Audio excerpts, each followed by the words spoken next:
जय सिया राम। सब सुख लहे तुम्हारी सरना, तुम रक्षक काहू को डरना। हनुमान जी तो परम दयालु हैं, अपने भक्तों की पुकार तुरंत सुन लेते हैं। कई बार जब हमारी पुकार सुन ली जाती है, हमारा सुफल जब मनोरथ है जो पूरा हो जाता है, तो हम फूले नहीं समाते, धन्यवाद देते हैं ईश्वर को। किसी कारण से विलंब होता है तो फिर उतनी ही तेज़ी से हमारे भीतर धैर्य का अभाव होने लगता है, घबराने लगते हैं, ये सब चीज़ें होने लगती हैं। लेकिन ये सब क्रम से जुड़ा हुआ है, सब क्रमबद्ध है, स्टेप बाय स्टेप जिसको कह सकते हैं। एक सीढ़ी के बाद दूसरी, दूसरी के बाद तीसरी, इस प्रकार से सब क्रमबद्ध है। जब हमारी मनोकामना पूरी हो जाती है, हमारा तब भी ध्यान नहीं जाता कि हमारे साथ क्यों अच्छा घटित हुआ। जब हमारे मन का नहीं होता तब भी बहुधा ध्यान नहीं जाता कि क्यों नहीं हो रहा है। लेकिन सब ईश्वरीय नियम से चलता है, प्राकृतिक नियम से चलता है, सब स्टेप बाय स्टेप ही होता है। आप हम माने या न माने, लेकिन सब एक एक स्टेप करके होता है। जो लोग सोशल मीडिया को जानते हैं, जैसे आप लोग यूट्यूब देखते हैं, फेसबुक देखते हैं, इंस्टा देखते हैं, या सोशल मीडिया के जो भी प्लेटफॉर्म है, उसमें एक शब्द सुनने को मिलता है जिसको हम लोग कहते हैं एल्गोरिदम। एल्गोरिदम का मतलब होता है कि सब चीज़ें क्रमबद्ध लगी हुई हैं। एक महिला भक्त ने फ़ोन किया और कहा कि आजकल जब भी मैं मोबाइल खोलती हूँ तो बाबा नीम करोली जी महाराज के वीडियोज़ मेरे सामने आ जाता है। मैं जब भी खोलती हूँ हनुमान जी के वीडियो सामने आ जाता है, शॉर्ट्स उस प्रकार के सामने आ जाता है, रील्स सामने आने लगते हैं। इसका मतलब क्या है, क्या संकेत है इसका मुझे उत्तर दीजिए कि क्यों ऐसा हो रहा है कि जब भी मैं मोबाइल खोलती हूँ तो बाबा जी के दर्शन होने लगते हैं, हनुमान जी से संबंधित कोई सामग्री आ जाती है, क्यों ऐसा होता है? तो इसका उत्तर यही है कि आपने चूँकि वही देखा है तो यूट्यूब आपको बार बार वही दिखाता है। चूँकि आपकी पसंद वही है, आप चाहती वही हैं, इसलिए वो चीज़ें आपके पास आ रही हैं, जिसको यूट्यूब की भाषा में एल्गोरिदम कहते हैं कि आप जो देखेंगे वो वही देगा।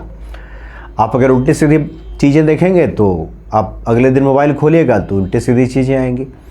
और ये सिर्फ सोशल मीडिया पे नहीं होता, ये सिर्फ मोबाइल पे ही नहीं होता, ये हमारे जीवन में भी होता है।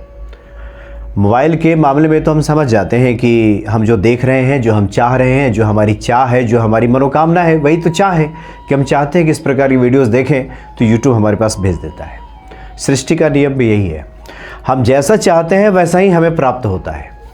अब हमने अब पूजा पाठ कर लिया, हनुमान चालीसा का पाठ कर लिया, ये तो क्रिया हो गई, एक पार्ट हो गया कि एक पार्ट हमने पूरा किया, हमने क्रिया कर दी, पढ़ लिया, 10 मिनट 5 मिनट जो भी समय लगा पूजा में लगाया, पढ़ दिया।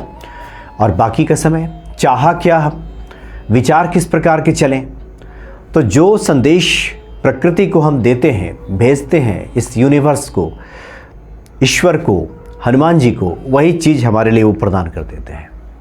यूट्यूब में ऐसा ही होता है और जीवन में भी ऐसा ही होता है। हम जैसा चाहते हैं वही चीज़ें हमें प्राप्त होती है। हम हनुमान चालीसा का पाठ कर लें और मन में इस प्रकार के विचार आएँ कि पता नहीं होगा कि नहीं होगा, फला व्यक्ति का तो नहीं हुआ। ज़्यादातर नेगेटिव ही लोग सोचते हैं, देखते हैं, जिनके जीवन में अच्छा नहीं घटता।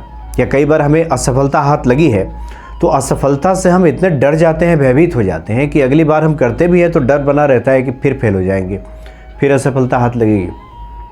पिछली बार तो साधना की थी, उसका फल नहीं मिला, इस बार करेंगे तो पता नहीं मिलेगा कि नहीं मिलेगा, और नतीजा ये होता है कि नहीं मिलता। यानी हर जगह पूरे सृष्टि में एक ही नियम चलता है, स्टेप बाय स्टेप चलता है। तो पहला जो स्टेप है हमारा एल्गोरिदम का, जिसको समझ लें, पूजा पाठ के अर्थ में भी समझ लें कि हमारे विचार, हमारे थॉट्स किस प्रकार के हैं।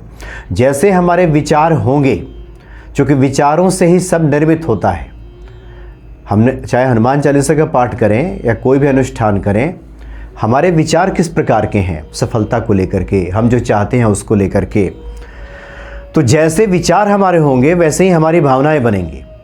हम लोग कहते हैं कि भाव के भूखे हैं भगवान। तो विचार अगर नकारात्मक है, लगता है कि नहीं होगा, अब तक तो हम असफल ही रहे, हमारे खानदान में तो कोई सफल हुआ ही नहीं, हम इतने लोगों को जानते हैं कि वो तो सफल ही नहीं हुए, वो तो फेल हो गए, उन्होंने तो इतना अनुष्ठान किया, पंडित जी से इतना पाठ करवा लिया, पैसे भी खर्च हो गए, नहीं हुआ। तो इस प्रकार के जो विचार चलते हैं तो हमारी भावनाएं, जो इमोशंस हैं, वो भी उसी प्रकार की बनने लगती हैं। वैसे ही हमारी भावनाएं हो जाती हैं। हम कितना भी कहें कि हम तो बहुत मानते हैं, नहीं हनुमान जी पर तो बहुत भरोसा है हमको, ईश्वर पर तो एकदम अटूट भरोसा है, लेकिन थॉट्स, विचार गड़बड़ हुए तो भावनाएं गड़बड़ हो गई। भावनाएं जब गड़बड़ होंगी तो विश्वास डगमगाएगा। आप कितना भी करते रहिए कि नहीं नहीं बहुत विश्वास है, बहुत विश्वास है, ये सिर्फ जुबानी खर्च होगा, डगमगा जाएगा। क्योंकि विचार से सब जुड़, स्टेप बाय स्टेप है ना, सब सीढ़ी दर सीढ़ी है। एक सीढ़ी के बाद दूसरी सीढ़ी, दूसरी के बाद तीसरी सीढ़ी।